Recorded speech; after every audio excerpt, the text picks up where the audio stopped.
Nasa Diyos ang awa, nasa tao ang gawa. Ang panalangin sinabayan ng pagsisikap at pag-aaral ng mabuti. Combo, patungong tagumpay ng 18 taong gulang na estudyante mula sa La Union. Mga kapuso, hindi lang kasi simpleng scholarship abroad ang kanyang natanggap, kundi full scholarship sa isang prestiyosong universidad. Kung paano niya nakamit ang ninakalang suntok sa buwan na pangarap, alamin sa pagtutok ni Jasmine Gabriel Galban ng GMA Regional TV. Dream come true para sa 18 anyos na estudyanteng si Rhea Shoho mula sa Cabala Union ang makatanggap ng full ride scholarship sa Harvard University.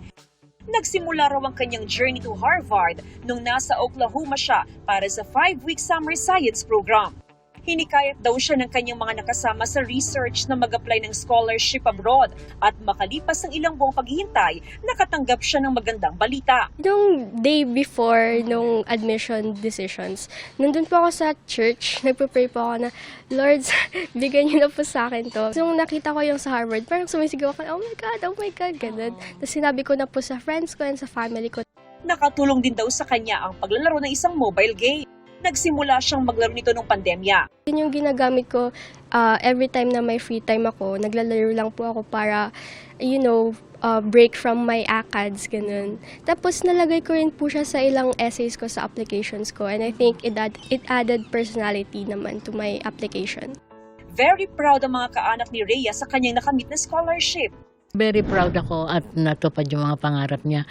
Dahil nung maliit pa sila, tinatanong ko, where do you want to go in college? I want to go to Harvard. Proud na proud ako sa apo ko, ma'am. Kasi masubukan niyang mag-aral sa Harvard. Tapos support naman kami sa kanya. Cellphone technician ng ama ni Rhea. Ulila naman siya sa ina. Ang akala niyang suntok sa buwan na pangarap, posible raw pala. Basta't may pagsisikap, determinasyon at pananalig sa Panginoon. Double major in chemistry and economics ang kursong kukunin ni Rhea sa Harvard. Lilipad siya pa Amerika sa susunod na buwan. Mula sa GMA Regional TV, Jasmine Gabriel Galban, nakatutok 24 oras.